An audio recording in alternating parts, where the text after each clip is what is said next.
Hey, what's going on, everyone? So, I'm going to have a guest today in about like 2 minutes or so. Oh, I forgot that I actually needed to have these on for you to be able to hear me. So, I'm going to have a guest today in about like 2 minutes or so that I'll be doing a Facebook Live with. Saw two people jumped in, three. Uh, Italy, what is up? Uh, my favorite friend here is in the house. I'll be doing a Facebook Live today with a good friend of mine. He should be jumping in pretty soon.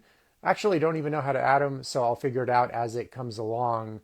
But I'll be interviewing him. We'll be talking about going on an honest health journey and how that looks and stuff of that sort. So good to see you guys. Let me know how your week has been. What do you know about omega-3 for depression and anxiety? There's a lot of literature on that. You can go to pubmed.gov and there'll be a myriad of resources and great studies for you to take a look at. I say it from personal experience, it is an effective variable you can use among a myriad of other variables you would need to implement all at the same time.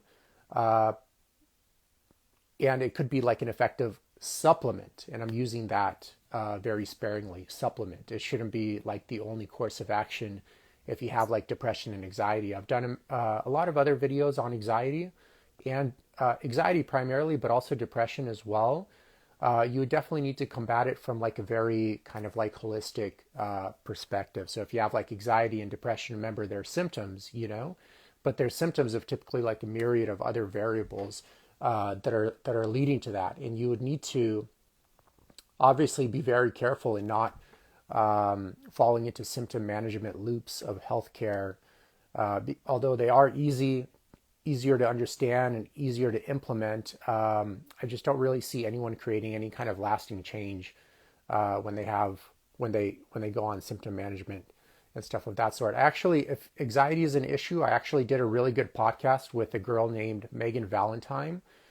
I forgot the name of the episode, but you can check out Eugene Trufkin Radio and type in Megan Valentine or something like of that sort.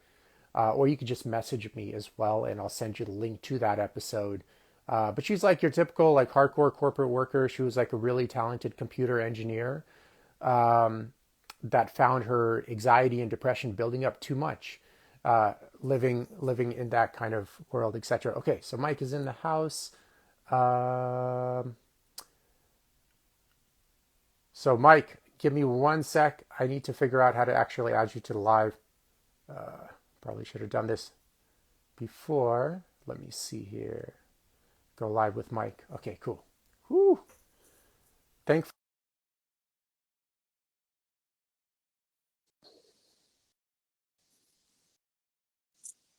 Let me see. Mike, I think I sent you an invite. Let me know if I didn't. Oh, shoot. Nice. I was like, oh shit, I forgot how to actually add people to the live. I'm like, I probably should have YouTubed this before going live. Uh, I just figured taking the wing it approach in life seems to like reduce a lot of like anxiety and stuff. So I'm like, I'll just figure it out on the spot. I feel you, brother. Yeah. Because I'm Tech. like, oh shit, perfect timing. Girlfriend, the only person that knows anything about tech stuff just left too. So I'm like, oh, I guess I'll figure it out. Oh, that's awesome, dude. I feel you. I know exactly how that feels, dude. Yeah, but it's great to have you on. I was just kind of chatting to people before we got on and stuff of that sort, and great to have you on. And I just wanted to kind of have you as a guest on my podcast, and honestly, honored to have you on again. I know we did one a little while back to talk about going. The main theme of a lot of my shows is going on an honest journey of health and wellness. And it may not be the easiest path, but I find if people are interested in going in an honest health journey and kind of getting out of the symptom management loops of healthcare, which kind of just keeps you in a loop of, maybe tackling one symptom just to have like another symptom come up many years later, or maybe not even getting rid of any symptoms at all and just getting worse and worse year after year. So before we begin, I just want to kind of cover.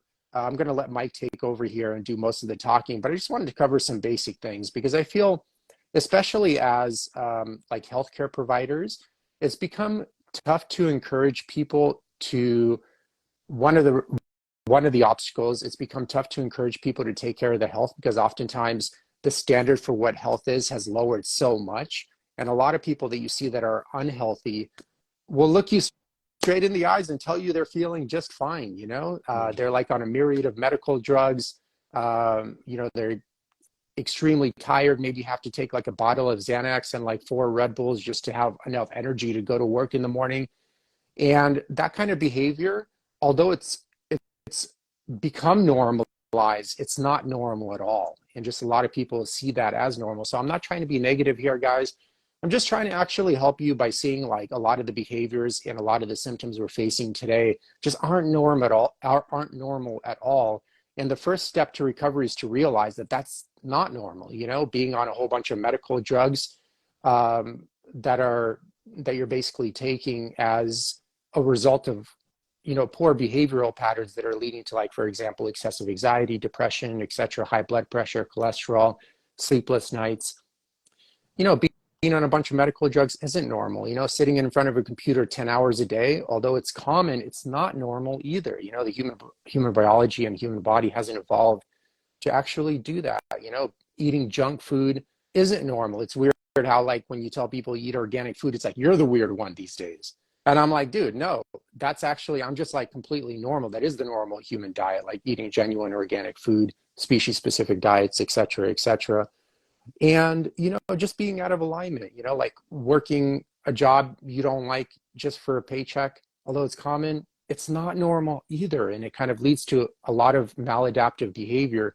So if you guys want to go on an honest journey, it's important to come to the conclusion that, not being able to sleep at night isn't normal. Being on a bunch of medical drugs isn't normal. Having lower chest fat as a male, or like a huge belly or huge love handles, or being like very overweight isn't normal. It's very common again, but once again, pathology has been normalized in, let's just kind of say, American culture today, just kind of narrow down the topic. And, you walk outside anywhere in America these days, 9 out of 10 American males you run into are just very overweight. You can see just very tired and miserable in their face, just full of mental and physical pathology. And it's completely normal. And and the first step is to go like, dude, enough is enough. Um, this isn't normal at all, and it's time to change. So I invited Mike, which has been on a long journey of health and wellness himself, as a good example of what honest change looks like. And so, Mike, I'm going to let you take over any topics you want to cover. Happy to cover and try to keep up with the legend himself by hopefully asking sophisticated questions. I even brought like a cup of coffee. Second one, I usually only drink one a day, always from glass, never from plastic. But whenever Mike is on, I bring a second cup on. Yeah. Oh man. Well, first off, thank you, brother. I always enjoy dropping in with you, and yeah, well, let's see where we go. Just hearing that intro, a few things come up, especially, I mean, when we look at today, we just really, by and large, like, we really don't have healthy models for this stuff. And I'm just getting back from, when did I get back? Yesterday? No, the day before yesterday, from leading a men's retreat. And so at this event, one of the things that we get to do is really drop into your exact point and have very, very, very honest, raw fucking conversations with each other. And one of the most beautiful things that I get to witness is men stepping into giving themselves permission to be exactly who they are and where they are in life. And those conversations and those containers are just so rare today. And one of the things that comes up, to your point, is like, we really don't really have these models for what health can look like. And, it's rare that I'll ever watch TV. We don't have a TV in the house. Lauren and I watch shows on, our laptop. But if we travel and I turn on the TV, it's been a while, but it blows me away. And not surprisingly, that damn near every single commercial, or 9 times out of 10 is a pharmaceutical commercial. And then maybe there's a fast food in there from time to time, but it's like truly what we're bombarded with day in, day out. If we're scrolling on Instagram, if we're watching TV, if we don't have healthy role models, whether it's men or women in the world, it's like, where's our reference point? And if we don't have the inner resource, or like we haven't been guided in terms of what is actually normal, and our baseline is this stuff that is just fake masked content of, you know, this illusion of what we believe is normal, and the food that we're eating isn't fucking real, and everyone's hopped up on pharmaceuticals and all that sort of stuff. No wonder it's confusing. No wonder it's hard to actually get a good idea of like, hey, am I actually feeling my optimal potential? I may think I am, and everyone that I talk to says that they're feeling great, but underneath the surface, it's just smoke and mirrors. And so, Mhm. you know, I had a really real, every time I lead these things, I get really real with and an understanding of what people are going through in the world. And even though everyone's coming to these things for different reasons, when you peel back the layers of the stories underneath the story, underneath the story, underneath the story, you can really realize that truly we are so much more similar than we are different. And so much, for one example, one of the biggest things, you know, that I hear of men coming to these events, and I'm using this event as a very intimate example, but you can extrapolate this by and large to men in the world and men and women. So this is just one example. But man, when I'm hopping on calls with guys and really trying to get to the heart and the core of why they're coming to these events and what they're really struggling with, maybe not every single guy, but the vast majority of guys are sharing this is their primary reason for wanting to come, or it's somewhere in the conversation. And it's something to the effect of, I feel fucking isolated. I feel lonely. I feel like even though I've got people around me, you know, I've got family and this and that, I still feel alone. I still feel isolated. And that's really interesting. Like, you could be geographically isolated, like literally maybe you live, I don't know, in an area of a very rural area where there's actually not people around you. But by and large, that's not the case. By and large, we are the most quote unquote connected that we've ever been via the internet, or living in a city like New York City or LA. We've got actual people all around us. We are engaging nonstop, but the level of vulnerability, the level of depth, the level of honesty, the level of just knowing who we really are and feeling comfortable and safe to communicate that with someone else just isn't there. And so all this to say is I hear what you're saying, and it's very real, and it's very rare to have opportunities that we can have true heart-centered conversation with people. And that's why I believe having these conversations like we're having right now is so, so, so important, to model that these things exist, that these things that we have deemed to be healthy are actually not. And also how much so many of us, men and women, are just craving for heart-centered connection, real connection with people. Yeah, and I would say like a lot of people would be like, "Oh, what do you mean, Mike? Like medical drugs aren't healthy? You know, this doctor went to medical school for like 12 plus years. Of course, they know what's best for me, you know?" And Mike and I aren't giving you any medical advice. This is just him and I just having coffee shop talk between us. And yeah, thank God we're not giving you medical advice, because we want to actually give you real healthcare advice, right? So my honest question is, for people that are into that system and still believing that it's benefiting them in some way, I mean, take an honest look at yourself in the mirror. You know, are you happy to see who's looking back at you? I mean, if you're not, then that's already a good answer that things need to change, obviously, because if nothing changes, nothing changes. Uh, but Mike, if someone, you know, if they're in that stage wanting to change and they're like, well, I'm on all these drugs, I'm like very overweight, and it seems like year after year I'm getting worse and worse. What are the steps they would need to take to kind of get out of this myopic survival state? Because I feel like one of the things, like you mentioned, just you have people all around you, but they seem to be kind of in this zombie state of rushing from one thing to another. And I know I felt that a little bit too in terms of that isolation that you mentioned, especially when, you know, I didn't go the corporate route after college, but a lot of my, you know, good friends did. And that kind of world consumes you. And it's not like they're not hardworking or bad people, but it's just like after working 50 hours a week behind a computer under stressful work, you just don't have time to really hang out with anyone or even the willpower to hang out with anyone on the weekend. You just have enough time to really just recover a little bit and then run some errands on Sunday, you know, get your groceries or whatever. And then bam, you're back into the mix on Monday. And then boom, boom, boom, boom. It's like the days are gone and rinse and repeat. And all of a sudden 10 years are gone. And I did feel I lost some friends because of that. Not like lost, they're there, but it's just like from time to time on the rare occasions when you do get to hang out with them, they're just totally tired and just beat down and possibly like a bit negative too, you know, because they have some um, politics going on at work, you know, a bureaucracy that is always annoying to deal with. And then when they have kids, it's like game over, basically. You know, you like rarely. And I know you recently had a kid. So what are some steps that a person can take? Some realistic, honest steps, even if they are difficult to do, if they're now, you know, in a state of being overweight on medical drugs. And remember, they're surrounded at work with a bunch of unhealthy people too, sharing all those ideas and possibly in their family as well. Can you give some insight on that?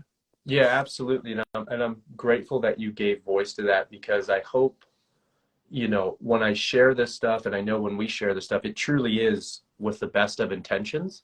And I understand that there is a time and a place potentially for these things. So I'm not saying that there's not a time and a place. However, and I'm not saying also too that something to give voice that you had shared to reflect back.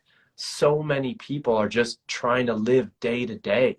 They're in survival mode, and it's so hard to take your head out of the sand when you're literally just grinding to put food on the table. So I just want to acknowledge that some people, or many people, by and large, probably the vast majority of people, are doing the best that they can. However, when you're in such a survival mode, it's very hard to raise your head out of the surface and out of the sand and have this perspective and engage in these kind of larger concepts and give yourself more of a bird's eye perspective, because all you're really thinking about is like, I need to make sure that gas is in the car so I can get to work and I can drop off the kids to daycare and I can put food on the table. So I think that's a really important thing to acknowledge, because it's not that people, you know, oftentimes don't want to get healthier, maybe even sometimes don't know, but it's just they're in that mindset. And so I just want to, like, you know, also offer some real compassion for the reality of what most people are living. And then in terms of some steps, you know, one analogy that I've heard it over the years, but I really love it. It's like when you have a sick fish, okay, what do? What's the first thing that you do when you have a sick fish? Well, the thing that we should do is not necessarily pump the fish with I don't even know, pharmaceutical drugs, or it's not that the fish has a Xanax deficiency. The thing that you do with a sick fish is you clean the tank. You clean the water in the tank. You clean the environment that the fish operates in. And just by that step, you start noticing that the health of the fish, for the most part, will come back. So the first step that I would offer to anybody is look at your environment. Look at your environment in terms of, for example, let's just pick what, you know, if we're to look at your food in your cupboard, you know, what are the foods that are in your cupboards? If you're looking and it's just a bunch of processed cereals, as Paul would call it, check, you know, a bunch of non-foods, then maybe just cleaning up that environment. For example, I know this might be a huge step for people, but it's also a very simple one. When I was doing work with JP Sears, this was probably like 15 years ago, maybe even more, when he was teaching for the Czech Institute. One of the things that it stuck with me, it was my inspiration to get rid of my TV. He was saying something to the effect, if you want to live a healthier life, fucking throw away your TV. Mm-hmm. And so that's another example. I know that's a big stretch, but dude, if someone wants to watch the news or wants to access information, you can get that on your Mm-hmm. laptop. But when we look at just the construction of most people's homes, when you walk into someone's home, what is the star of the show? What is the community center of the home? And it's, you walk in, and how most homes are laid out, the entire home is centered around the TV. And if you remove that, what happens? Oh my gosh, all of a sudden what happens is more genuine heart-centered connection, happens more, you know, maybe cooking meals.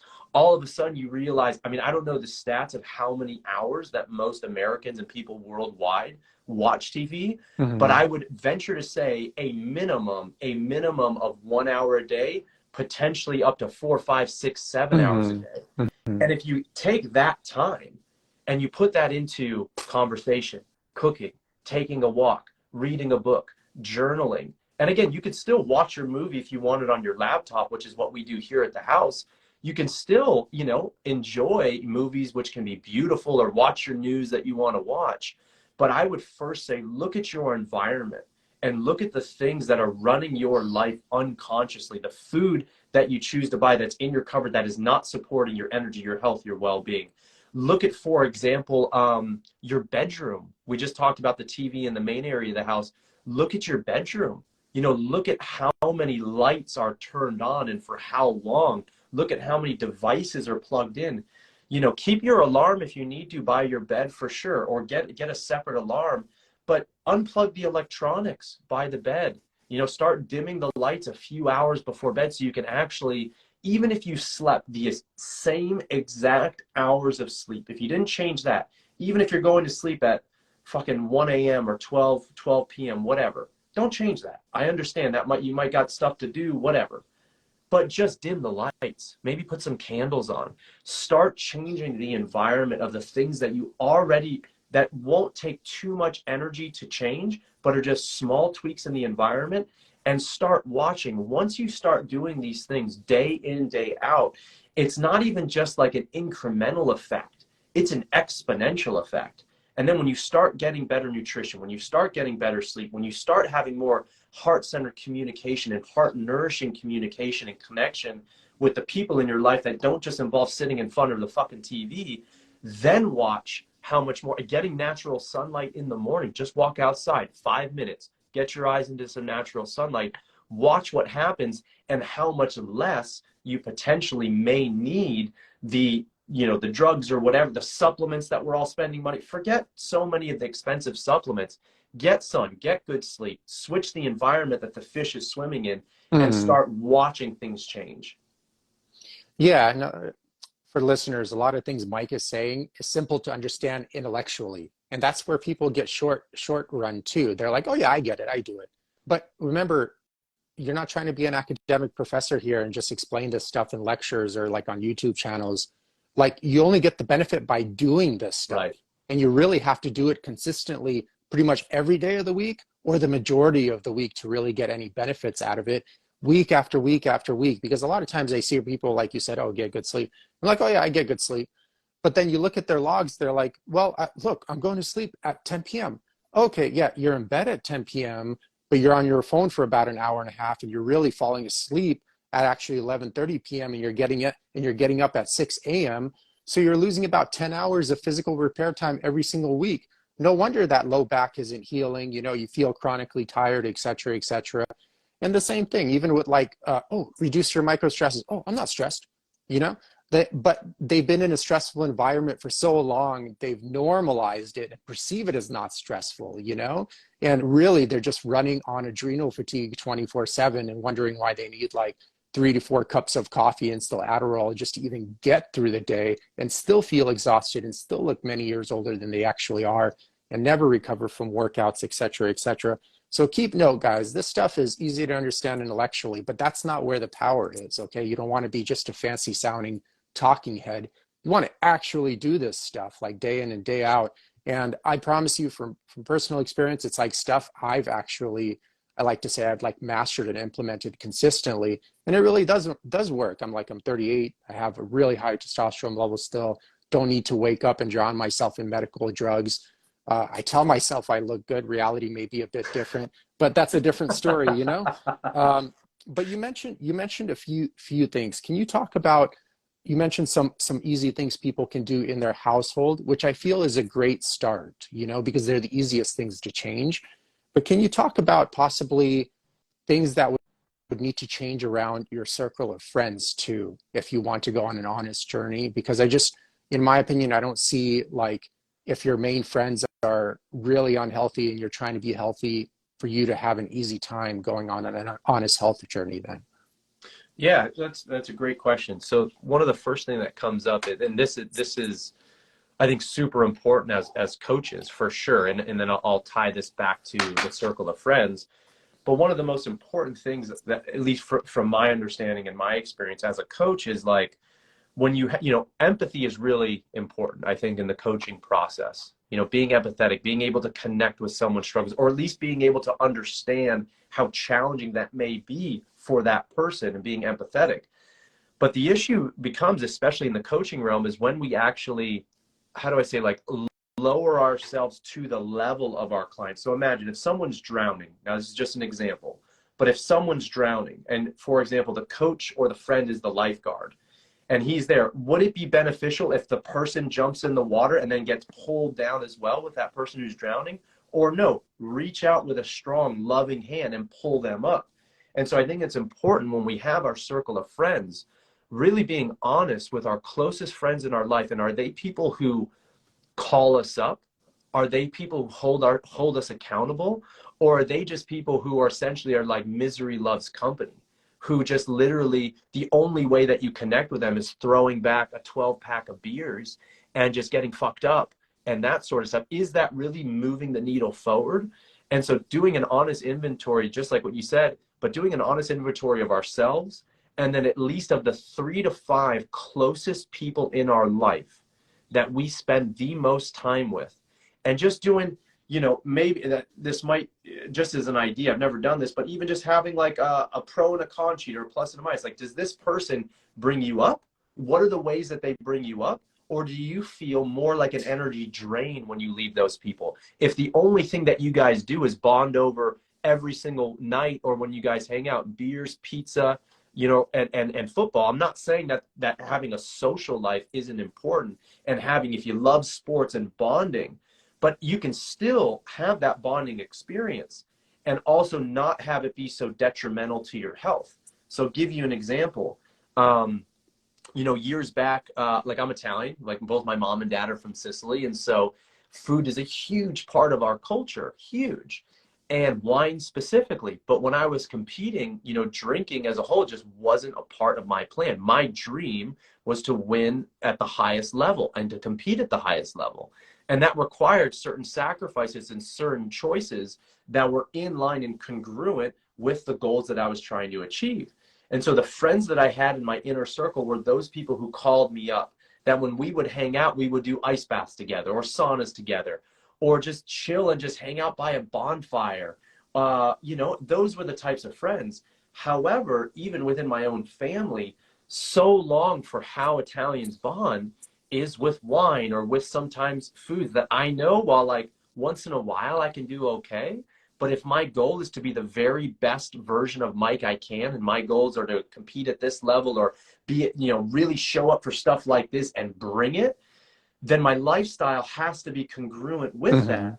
And so one of the things that was very challenging for some of my friends, and even my, family in some regards, was the way that they were used to bonding with me and connecting had to do with drinking and things that I realized weren't conducive for the type of Mike that I wanted to show up. And so it was really challenging. Like, it was very challenging and disrupted the structure and the fabric of how we connected with each other.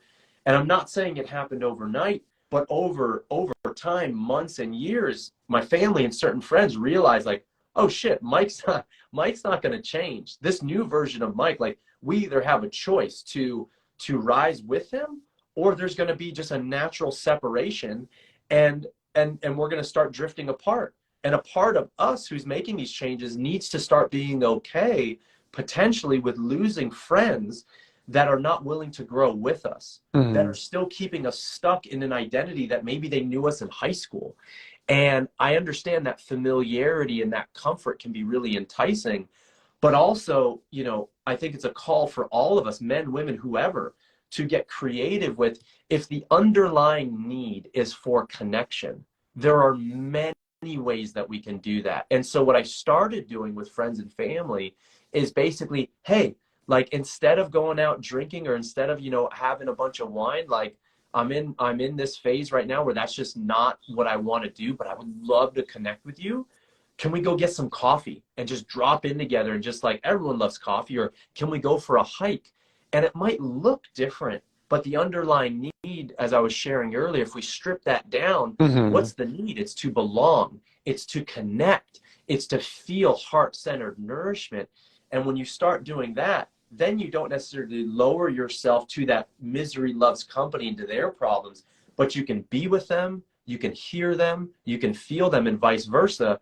And then you can all rise together. And so I think it's so important that the people in your life, you call them up, they call you up, and that the only thing that is constant is that we were always evolving. That's one of the hardest things for people to do in life, and I'm speaking from personal experience, is when one person in a relationship, intimate relationship, friendship dynamic, whatever, family dynamic, when one person's growing and evolving and the other people in their life keep trying to tether them back to this old identity. And I think it's so important to come to the agreement of intimate partners, of friends, that the agreement is that we are going to, like in my relationship, I'll very briefly share with Lauren, there's a spoken and an unspoken agreement to love each other for who we're becoming each day, to re-fall in love every single day. Because who I am today, 3 years ago, when we first got together 3+ years ago, I mean, there's a lot of me that's the same, but there's a lot that is growing, evolving, changing, healing, serving. And so the commitment is to re-fall in love every single day with this new person. And I think that's also can be carried over into family and into friendships too. Yeah, you brought up actually a really good point, and you clarified it for me because all the time, I always found it like weird of like, oh, well, you want to connect with people. Like, why do you feel like it always has to be done over alcohol and food? Mm. Like, there are a myriad of activities you can pick from. Why do you always just have to? I think it's because it's an easy go-to and it's like socially acceptable, like, oh, gather around food, someone makes it for us and stuff of that sort. I always found it a little strange too in family get-togethers, especially in an older crowd. You'll have people at the table that, especially if they're in their 40s and 50s and already started developing some health problems, talking about their health problems, that they don't like those health problems or excess body fat, and then kind of encouraging their family members to eat the very food that's causing those health problems. It's done under the radar 99% of the time because obviously very few people have a concrete understanding of anything nutrition related, or how it impacts your body. But I just found that strange. It's like, oh, you're complaining about all this like high blood pressure, high cholesterol, that excess body fat, but like here, eat this pie or like excess food with all myriad of other ingredients and stuff of that sort. And yeah, I found if people are looking for new groups of friends too, like, dude, it's so easy to find groups online these days, hiking groups, whatever, any kind of theme, you type it in like a Facebook group search, you're going to find weekly meetups and you can easily start those new patterns with those new groups there. Because I'm a really big believer that you are the average of like the 5 people you hang out with most, you adopt their behaviors and stuff of that sort.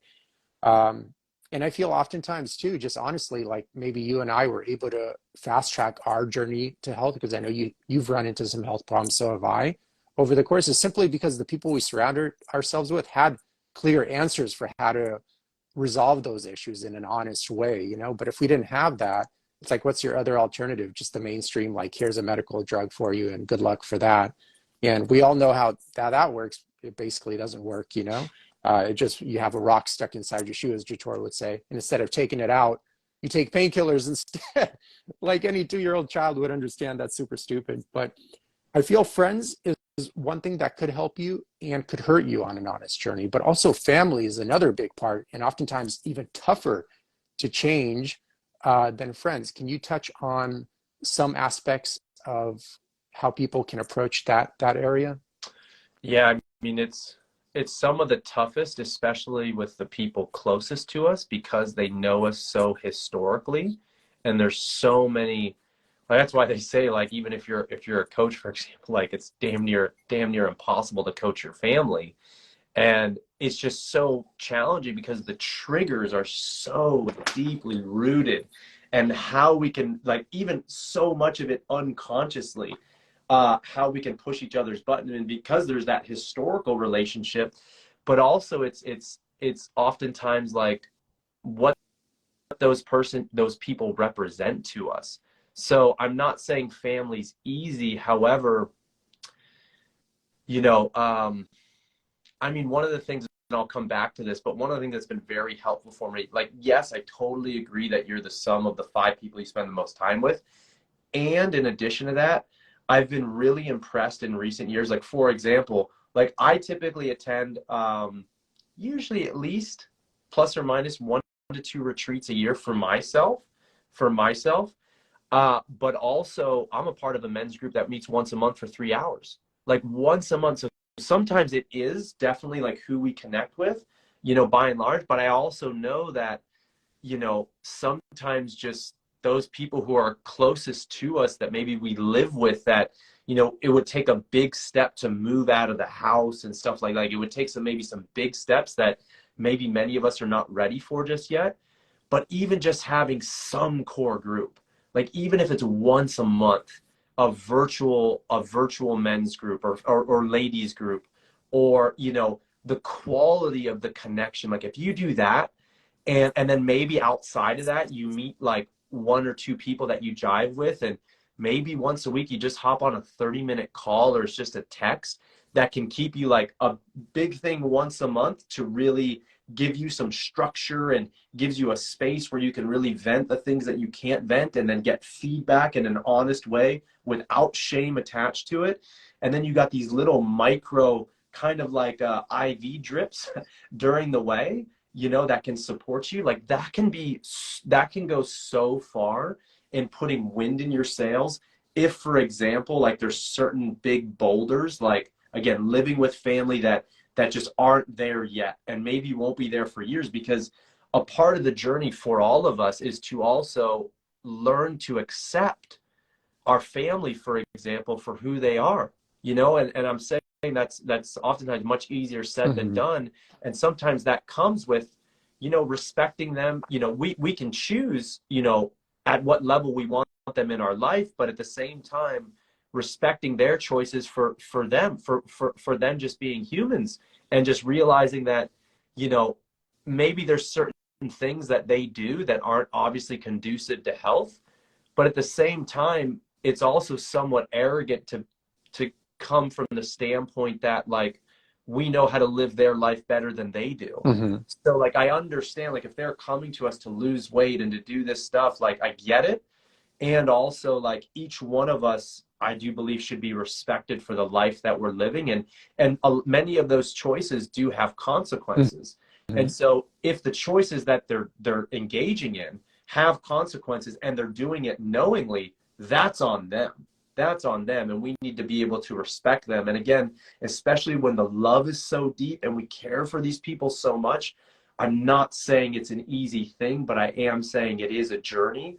And accepting our loved ones and even our friends, and also, being okay with certain friends, even if we've known them for 20 years, like certain things have an expiration date, and that's really shitty to say.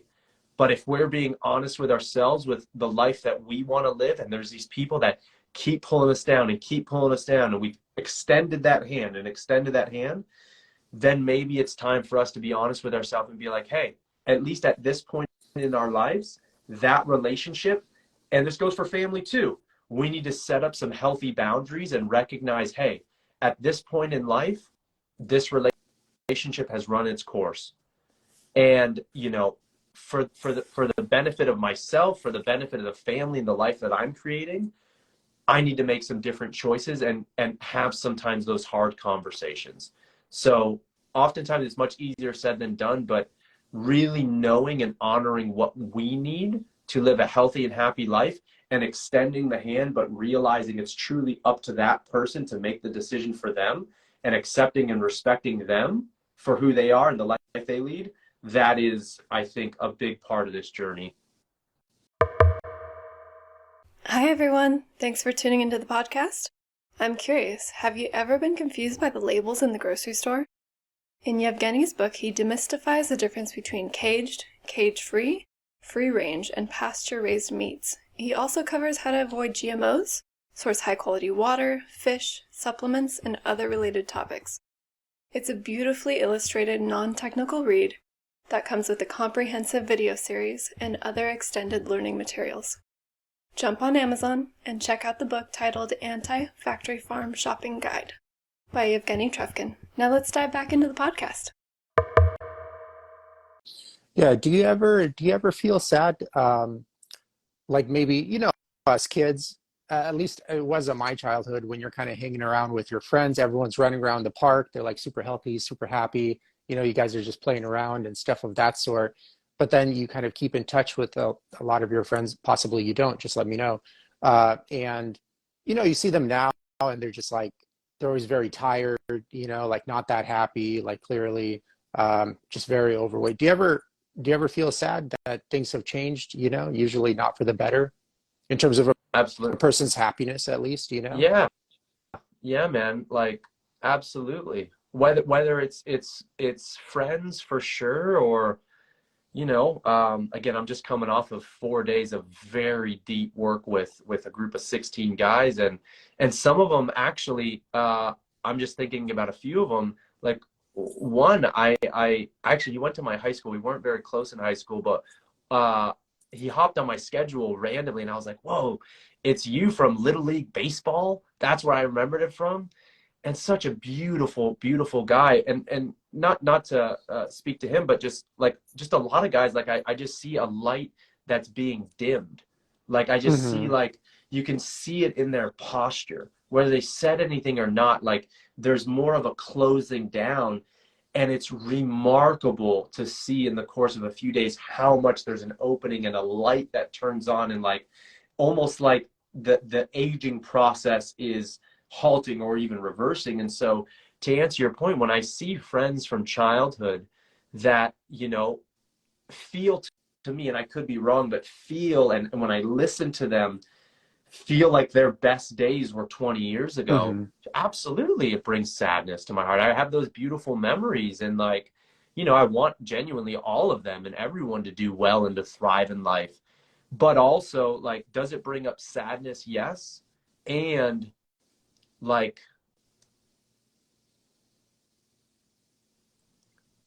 does it also like challenge my ability to love and respect them regardless, for the choices they know and also for the choices that they don't know. So to answer your question, yeah, man, it does bring me sadness because, it's I remember a lot of these guys from high school and how much fun we used to have and fucking bro out and challenge each other. And then, things change and life and struggles happen, and you know, and I truly do wish them the best, but I also know that for whatever the reason, uh, this is their journey and their life path. And maybe sometimes, like all of us, it's like, when did we learn the most? When I look back in my life, when did I learn the most? Did I learn the most when things were like when I was winning and when I was crushing it? Like those were nice. Maybe those were points of celebration, of points of like, wow, you know, I'm really proud of myself, or like, damn, that was awesome. But I learned the most when I was up against the wall, when I was challenged and literally was in tears and didn't know if I could make it through. And if you remove those times of struggle, you remove the Mike that I am today. And so there's certain things in my life that literally I genuinely wish to never, never go through again. But I still wouldn't change it because it's given me the perspective, the compassion, the strength, the perseverance, the inner resource to be exactly who I am today, which is a man that I love. And it wouldn't have been for those challenges if not. And so when I look at friends, it's also recognizing that like they're on their journey. This is their path. And if you remove some of those challenges, who knows what would or would not become later in life. Well, would you mind sharing one of your, those big struggles that you wouldn't want to relive? Although I'm asking you to relive it right here on this live, you know. Yeah, sure. I mean, the first one that comes up like immediately, and there's like, and these are all very, very, very personal things. So I just want to, offer that, but one comes up for sure that I'd be happy to share. Um, Leaving my family business. I was in my family business for 8 years, and, you know, working alongside mom, dad, brother, a business that my dad built from scratch from my grandfather's garage, that put me through high school, that put me through college, that gave me so much that still to this day I'm incredibly grateful for. And yet it was in an industry that I have zero interest in, marble and granite tooling. Like literally I was sitting in front of a computer for 8 to 12, 15 hours a day, 5 to 7 days a week. And there was many beautiful aspects of it, getting to work side by side with like my brother and see my mom and my dad. And like, it's not to take away from the experience, but, you know, I knew since I was 14 years old that this is what I wanted to do. You know, maybe, you know, I would have said movement and physical training, and that's kind of evolved, right? But when I was in there for 8 years, like, and I was coaching a little bit on the side, but it literally felt like a part of my soul was dying. I mean, I can't even tell you how many times I cried at work, you know, and like, and I was showing up for the gratitude of what my family, you know, has done for me and what that business meant to me. And, but there came a time when I was 30 years old and I was like, dude, you're really like on the surface, if people would see, like, I've got a lot of love in me. And I do things that nourish me, like competing and training and coaching.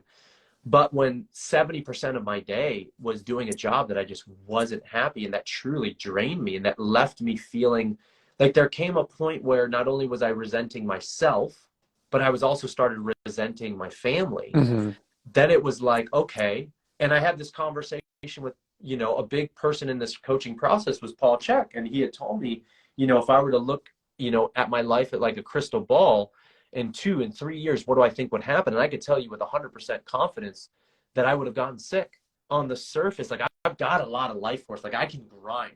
Like the Sicilian immigrant mindset that is so entrenched in who I am. Like, I love working. Like, I love pushing it.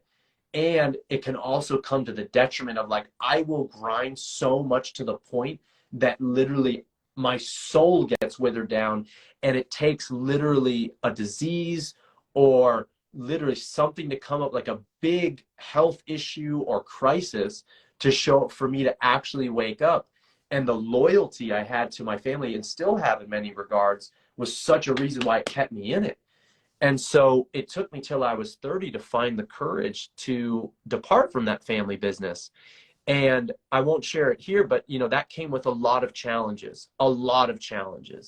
And so that was one of the hardest decisions I had to make in my life, to be willing to accept the consequences that came up with it.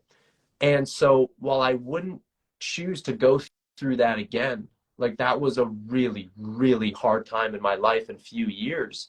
Probably a stretch of like 8 years working there, plus 3 years after of some deep challenge work. So 11 years.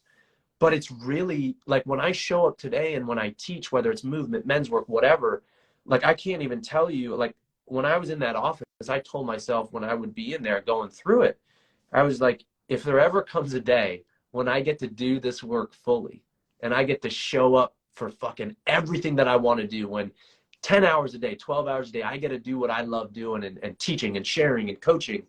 When I get to do that, I will not take it for granted.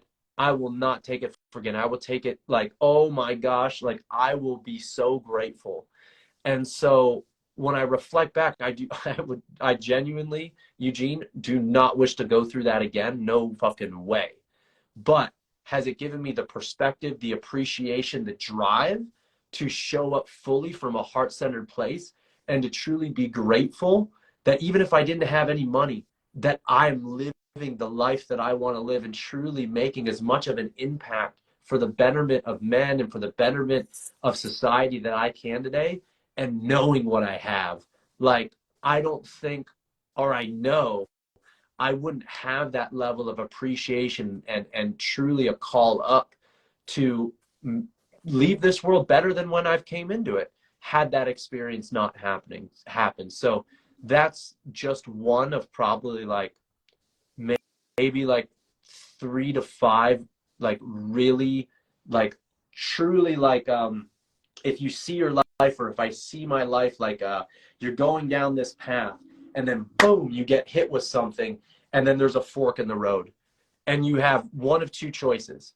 you can either go down the same path that you've always lived, and there's going to be benefits and consequences to that, or you can take a risk and actually play big and listen to your heart, and there's going to be benefits and consequences to that too. And there's been 3 to 5 big, big monumental events in my life that have come up. And if there's anything that I'm really proud of, and I think this is really important, and we do this, I'm bringing this up because this is so on my heart from this event that we just led, like the power in self-validating ourselves and self, like it's really nice to be validated by others. It truly is. And I think it's really important, especially for men, especially to be validated by older men in our life. But the necessity and the importance to self-validate and take a moment to actually say, holy fuck, Eugene, I am proud of myself, or holy fuck, Mike, I'm so proud of myself for this, and get specific. Like those are the moments in my life, those 3 to 5 events that were truly life-changing and path-altering, that I can say, like, were not easy, but man, am I proud of myself for playing big and playing all out and accepting the consequences. Those are the things that I remember. Those are the things that I'm most proud of. Yeah, and you guys don't take what Mike is saying very lightly. What he's saying is actually what real medicine looks like. You know, if you really want to go on an honest health journey and just stop this idiocy of symptom management. And you mentioned like a couple of important things that I can totally back it up. You know, 17 years of coaching people with various health problems and stubborn excess body fat issues, et cetera, et cetera. If they stay, now there does need to be a change in the internal environment for sure. This is not an easy topic just to cover in a quick sentence, but if they stay in the same environment, like for example, in the same job that they found led to a lot of weight issues, even if they successfully accomplish a fat loss journey, the chances of them relapsing and regaining their weight is almost 100%. It's not quite 100%. You know, there are no absolutes. You'll find some exceptions for sure.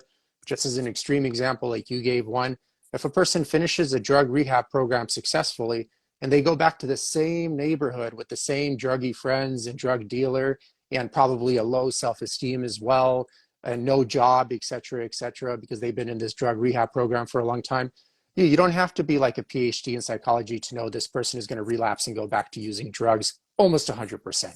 And it's the same thing with health issues and even fat loss journeys, et cetera, et cetera. The environment has to change. You can't keep staying in the same environment that you found led to a lot of those health or weight challenges and expect for them to go away. And inevitably, that is part of the journey to kind of change that environment. And then as time goes on, also change the internal environment, a belief system that led you to find it acceptable to even be in that environment to begin with, which is even monumentously more challenging than just changing your job or career or whatever, as you know, and stuff of that sort. And I find, can you go over this? Because this is quicksand. And a lot of people get stuck in a lot of reframing or positive mentality. Like, okay, I don't like my job, but at least I have this 401k plan and the company matches it, you know. It's not like exactly what I want to be doing, but, you know, it's consistent. Or, you know what I mean? They constantly tell themselves lies to keep on a path they honestly deep down inside know they don't want to be on.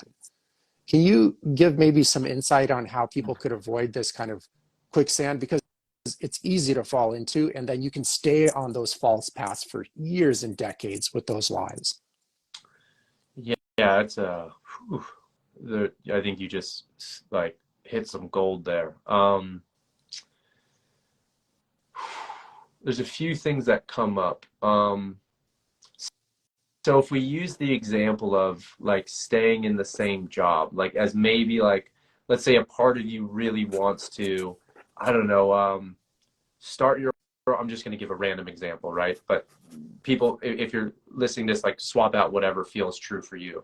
Let's just say you had a dream of starting a coffee business, like a real dream, like a real one, not like a fantasy. Oh, one day, like you really fucking study everything there is to do with coffee. And you want that to be on your life's purpose. And all you can think about with your friends is like coffee roasting and this and that. And like you've really put in the time and you really, you know, you've started that dream before, but you're in a job that you hate. And so potentially parts of you is self-sabotaging because you can come up with all these reasons that are keeping you there. And I think, a part of it is like recognizing that, the as Paul would say, like the pain teacher will keep showing up until you've learned the lesson. So, and this goes back to maybe having respect, and I'm saying this with 100% honesty, like not being arrogant that I know how to live someone's life better than they do. And so maybe they've needed to go through that, like literally being in that job, for example, like I was for 8 years, they need to go through it until the pain teacher comes up enough and they actually have got so much pain that they're driven to change. So I think it's also, honoring one, how parts of us benefit from that self-sabotage behavior of keeping us in, because there are, like, if you were to leave that job, not only would you would be leaving all of those positive things that you just shared, the 401k, the security, and all that sort of stuff. So there's going to be pros and cons to each thing. And so I think part of us is acknowledging, how parts of us benefit from that behavior. And for example, let's say we're in a relationship that is just not supporting us, an intimate relationship, and it's comfortable, and like there's so many ways that we can rationalize, but this and that and that. But we realize like this is just not our person. And so, I think part of us is we got to come to the realization of like acknowledging all the parts of us that benefit from that relationship, and then realizing that if we depart from it, we also need to be okay with losing those things. So that's the first thing that I'll share. And can you repeat your question exactly again, if you don't mind? Yeah, it's just a lot of people can get stuck in reframing or like too much of Okay. a positive mindset, Yeah. and keep them in Yeah. paths they clearly deep down inside don't want to be on. Okay. So with that, and this is something that me and you have been trained in, which is the Enneagram, which is a great system for understanding a lot of the core fears and the core beliefs driving a lot of these things, which can be so helpful to know. And then with that in mind, the reason I'm bringing that up is because within all of these things, we have like a default way in which we all cope and respond or react to stress. And I'm sure people who are listening have heard in some way, shape, or form the 4 F's, which is our flight response, fight response, facade response, and freeze response. Anytime we're typically in a stressful situation, we will immediately go to one of those physiological or one of those responses, which will have physiological connections to it. So for example, if I get into an argument and the first thing that happens is I want to fight, either right before that or right after that, my heart rate's going to go up, my breath rate's going to go up, I might start sweating. And so we all have default mechanisms that get triggered when we're in a stress response that touches on our core fear or core belief that really gets brought to life. And so I'm bringing this up because probably my dominant one is the facade, or is the positive. Like my strategy is to do exactly what you said, is to reframe, is to positive spin. And that's not to say that reframing and positive spinning and finding the light side isn't, that's not to say there's not beautiful aspects of that. And it can be really helpful to like get ourselves to think of the flip side on things. But the biggest thing, the biggest key there, and I'm speaking from personal experience, both as a person who probably that's my go-to strategy, but also as a coach who now coach people through that, is to recognize when you're bullshitting yourself. Like, are you really being honest? Like an example, someone owes me, this is an obvious one, but if you're listening, you can, tweak it, extrapolate it, however makes sense to you. If I've got a buddy who owes me $5,000 and every single time we connect and maybe he takes my services and stuff, like he's like, I'm going to pay you next time. I'm going to pay you next time. And I want to help him out. And yeah, that's noble and great. But if I keep positive spinning it to like, oh, it's okay, brother. Like, oh, next time. It's okay, brother. It's okay. Like, don't worry. But I know times are tough. And that's not to say that, all of us don't need some help, a helping hand from time to time. But if I keep doing it and keep enabling the behavior, then I'm basically just enabling the same dysfunctional pattern. Am I doing him a service? I'm just avoiding, I'm basically doing it because I feel like how uncomfortable it makes me feel to stand up for myself and my boundaries. And so I think we just need to be very honest with ourselves on, not to say that reframing can't be very powerful in helping us, supporting us getting out of the situation, but are we actually doing it? Are we positive spinning just a positive spin and not being truthful with the damage that is being done or with the reality of the situation that is at hand? If that's the case, then that is a coping strategy that is truly not supporting both parties or any party that's involved in that situation, because it's just perpetuating the same downward cycle and the same compensation strategy that is driving the whole thing. Yeah.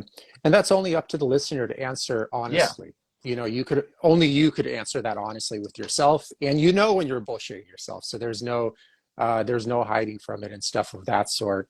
Um, Really quick, I'm going to go back to the family one Mm. just because I wanted to ask you one honest opinion. And I do have like an extreme version of this, an extreme version on this. Many people won't agree with.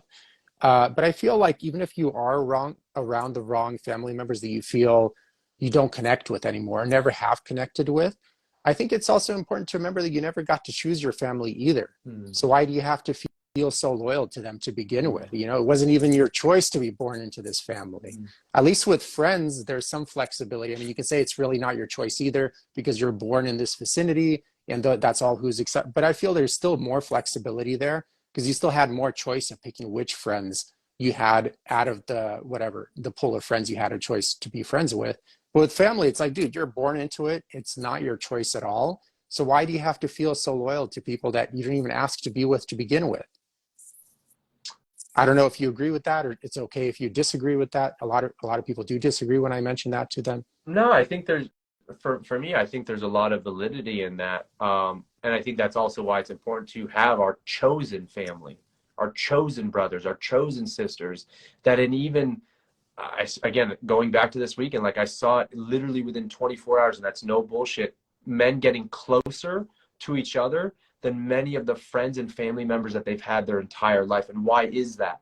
It's because these guys don't want anything from you at all. They just want you to be you and listen and hear. And so I do believe it's really important to have our chosen family. And yeah, you're exactly right. Maybe at a, this is totally up to what someone's belief systems are, but maybe at a soul or at a spirit level, maybe, we did choose them. I don't know. I don't know. But what I can say is, I do believe that everyone is in our life to teach us something, otherwise they wouldn't be there. Like, these events happen, as unfortunate as they are, you know, they happen because they needed to happen. Otherwise they wouldn't have happened. And that's a very difficult thing to say, especially in some very tough situations.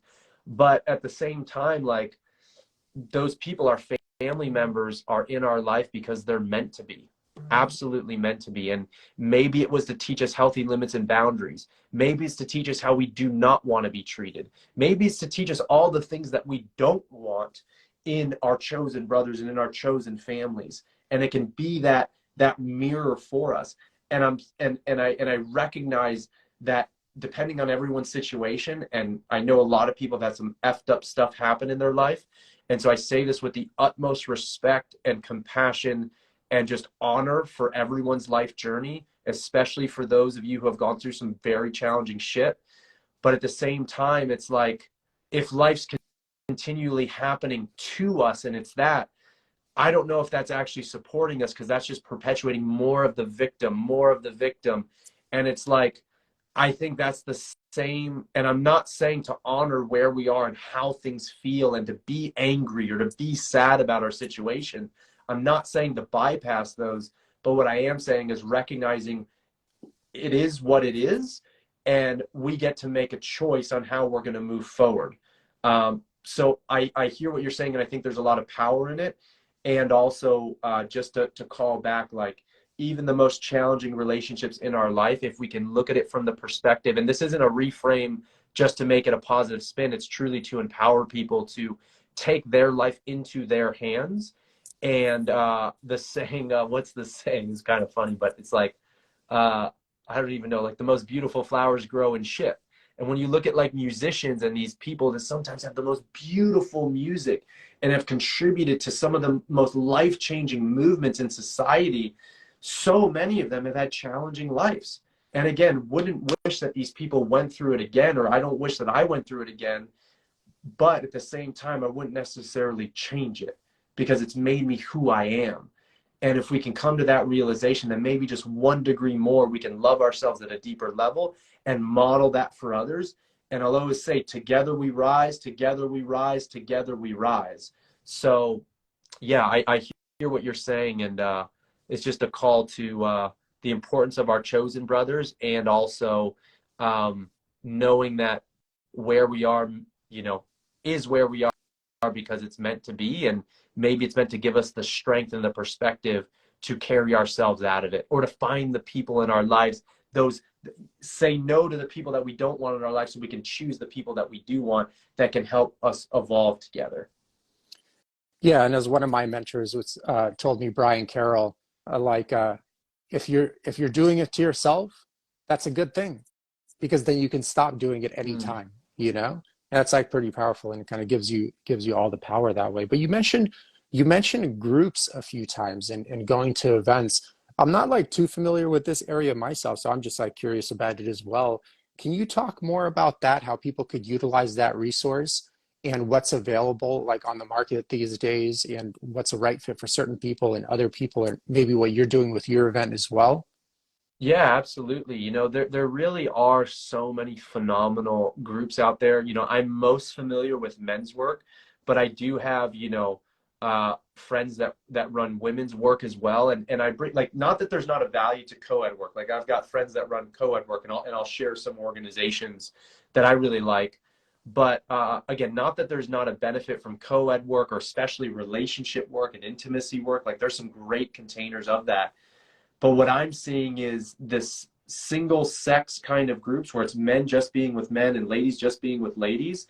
There is some inherent level of safety that's created when that happens.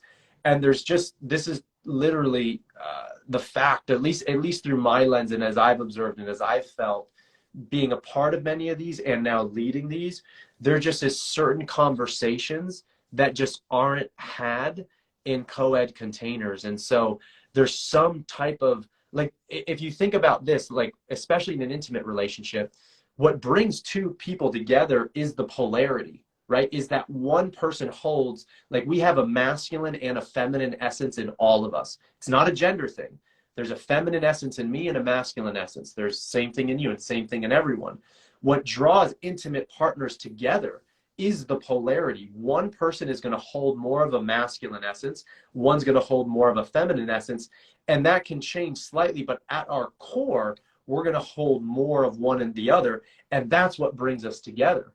And so in these containers, what happens is when men are just with men, the polarity of the masculine essence gets strengthened, gets honed, gets sharpened. And then I can't even tell you, within my own self and then within the men who return back to their partners, whether they're male or female, when they return back, there is just this, like, this craving, and there's this deeper level of connection. It's because the polarity was strengthened, which brings people together. So the work that I do is primarily with men's containers, and it happens twice a year. I'm doing other offerings as well, one-on-one coaching, but we just had our 4-day men's event in Mount Shasta. So getting with men, being out in nature, having heart-centered communication, strengthening ourselves, offering honest, non-shameful feedback of how we can rise each other up and hold each other accountable, I feel is key. So my work is called Men of Movement. I know for, you know, other organizations that I respect, Sacred Sons is another one. I've not participated in it, but I've got many friends who have done it. The Mankind Project, I've not participated in it, but I've got many friends who have done it. For women's events, my friends at Wild Feather Medicinals holds women events. You know, those are just some that come up. Co-ed containers, training camp for the soul.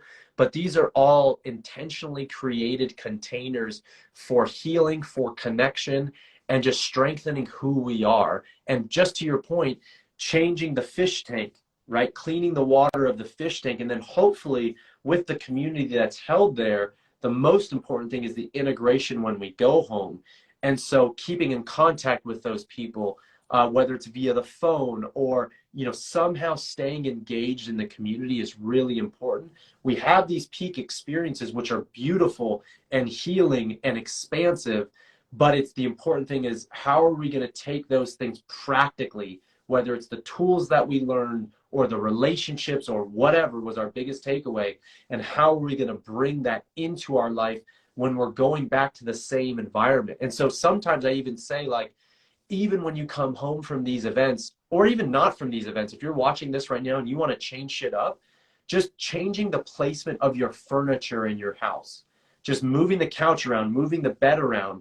We're so accustomed to the same things, same patterns, same environment. If you just change the orientation of things, when you walk in, it will have a different feel. It'll give you, just different context for how to think about things. Like change your setup, change what you do, change your morning routine. Instead of getting up and just hopping in the shower or whatever, just go for like 5-minute, 10-minute walk, or just look outside. Just change how you do certain things in your daily ritual or how things are organized, and just watch over time. It's not like big changes are great, but it's the small things that you're willing to do consistently so that you can build the momentum of wins and start surrounding yourself with a more healthy environment that's conducive to the person you want to become.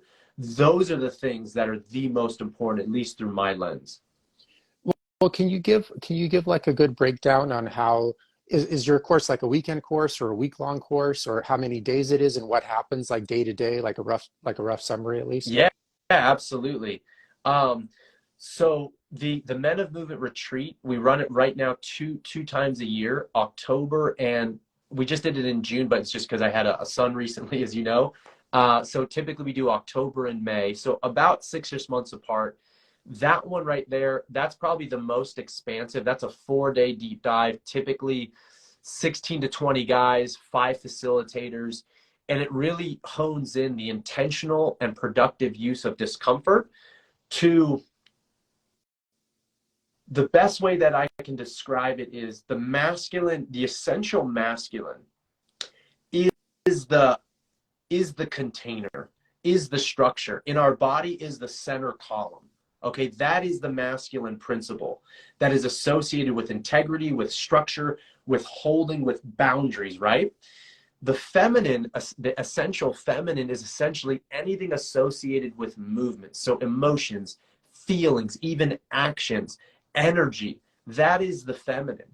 And so the work that we're doing at these retreats is to put men in nature, in a community of men that are all there for different but similar reasons, so that we can strengthen as a group and within ourselves the ability to hold more without collapsing, without contracting. And so, for example, when if I'm in, I'll just use an example like with cold therapy, just as one example. That's one thing that we do. We do sweat lodges, cold therapy, breathwork ceremonies. We do silent hikes. We do a bunch of stuff. But if you take just an ice bath, just as one example, in that ice bath, anyone who's done cold therapy, especially in the beginning, before they've really become adapted to that type of stress, when you're in it, you're fucking in panic mode. The things going inside, it literally feels like, oh my God, get me out. Oh my God, this is so intense. Oh my God, this fucking sucks. Oh my God, I feel like I want to flight, fight, freeze. I want to just get the hell out of here. Anxiety, fear, all these things come up. That's the feminine. That's the energetic movement that's happening inside. The masculine principle, the essential masculine, is the ability to hold that. Can you hold all of those emotions? And can you increase that container and not contract and stay heart opened? So that whether you're in that situation or when you have an intimate partner who's in front of them, who's really voicing their heart and maybe, crying or whatever it is, really expressing emotion, the masculine is the container that holds the feminine. And so whether it is in that container of brothers, so when a man is going through an experience in front of me and really having a breakdown or a release, as the person who's on the other end, they don't need me to lose my shit either. That's two water elements by and forth. That's not going to do anything for them. I need to hold them, hold presence. The masculine is presence. It's posture, it's structure, it's the center column of the body that can hold the feminine. And so what that man needs is for me to stay with them and stay connected with them and just let them, the masculine creates the space so that the feminine can take up space. And what we do at these events is create so many different activities and situations where guys will be pushed against their edges in so many different ways. Some things they may do really well and might not be challenging, but I guarantee you there's going to be a bunch of handful of stuff that will push you to your edges so that as you touch your edges, you expand and you don't contract in moments of discomfort and difficulty. And you can apply that to intimate conversations, to business conversations, to physical training practices, to spiritual development. Can we expand our nervous system's capacity to hold more and still stay heart open? So that's a 4-day event in Mount Shasta. I do have one-on-one coaching packages, whether it's 8 weeks or one-on-one stuff, weekly stuff. I'm going to be doing more one-day events as well, but my stuff really focuses on the development of men. That's just really, as a new father and as a man, it's so parallel to my own work. And the last thing that I'll say, and this is one of the most common things that we hear of men who come to these retreats with us, is like, even though, yeah, I'm the guy creating it for sure. Like, I'm organizing it. There's like 6 months of work that goes in. Like, right away, I'm already thinking of the next one. There's a lot that goes into this stuff and choosing the facilitators. But when we're there, the facilitator may be leading something. Like, I may be leading the breath work, right? So I may be stepping up as the leader in that regard. But I am going through outside of that. And if it's not an activity I'm leading, I am going through every experience with the guys. Every facilitator is participating in the sweat lodge, in the breath work, in the ice bath. And so that type of energy, like, there is no hierarchy, none. Like, that is so important to me. And the motto for the event is lead from the middle, which means lead from that humble place of leading from our heart. And yes, stepping up when we need to step up to lead, but also going through the experience with the other guys. So it's just how I've felt very connected, and I can really engage with the men in a very authentic way. And that does not bring the energy of anyone's better than the other. And that's why any facilitator they may bring their gifts that are far better than me in their unique areas. And that's why I've brought them. But we're all going through this together. So while yes, I'm organizing and leading it, I'm doing this because I need this work too. And I say that truly out of a humble place, because when I go through, whether it's just witnessing the sharing of men, brother, like, I've learned so much from these men opening their hearts and hearing from their life experience, that, like, the amount of times that, honestly, that whether it's been in some things that I was participating in, or, at the end of the night, that literally had to cry because I literally felt myself reflected in another man's story that I never allowed myself the permission to feel. And it empowered me to, like, oh shit. Or it gave me permission, like, damn, I've got that same money story. Fuck, it might look slightly different, but man, I've been so afraid to admit that to anybody. And that courageous man just stepped up and showed me what it's like to be a real warrior.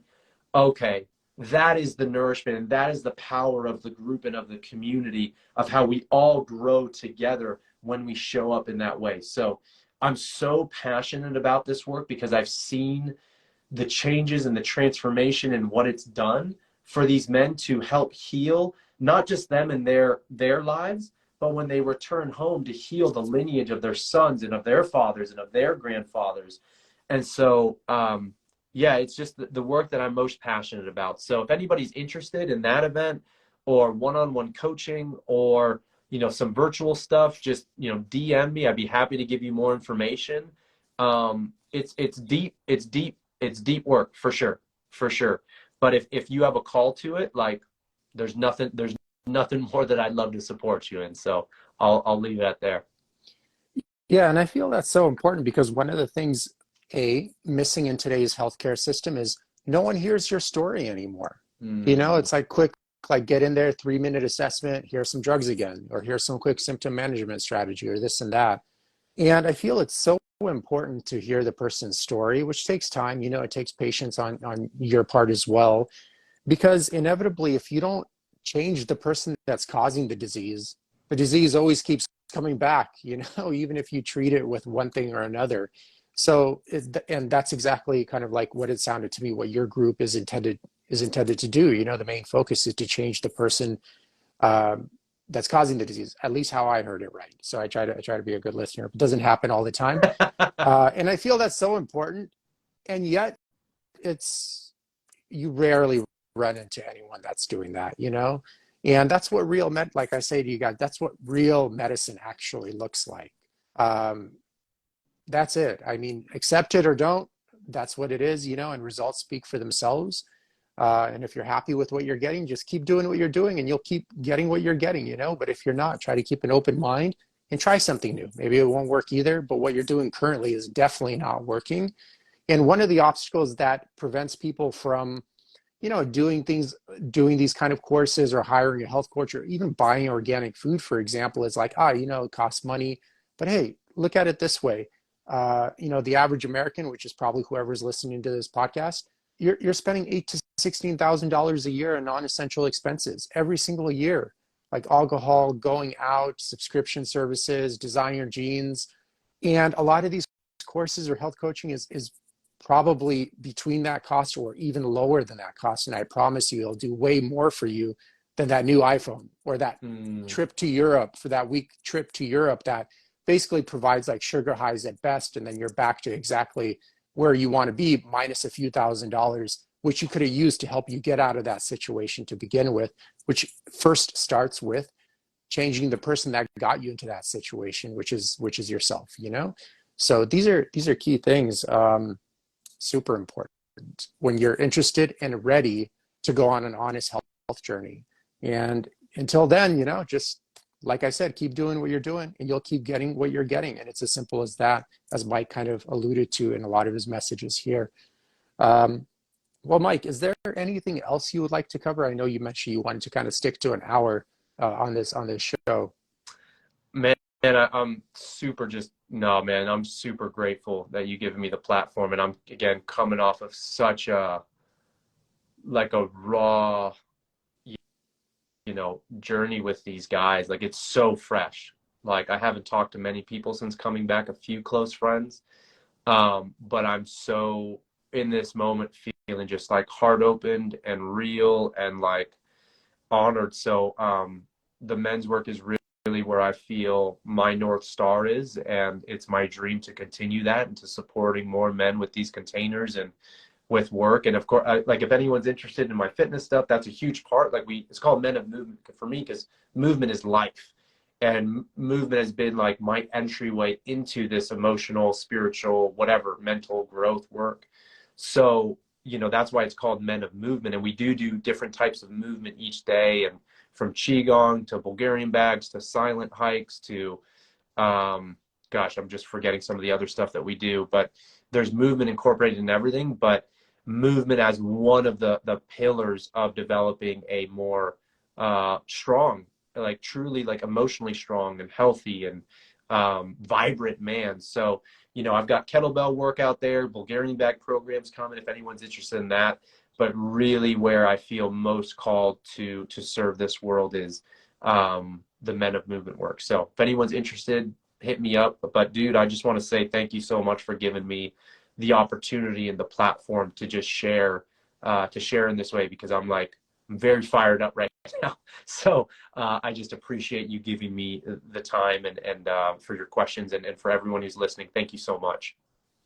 Yeah, and for you guys with whoever's just listening to the audio of this, all of Mike's contact info is just going to be in the description. You could easily just click on there and go to his website and all that stuff. So I'm gonna include that. So thanks again for being on, Mike. It's good to connect. I know we've done a few of these together.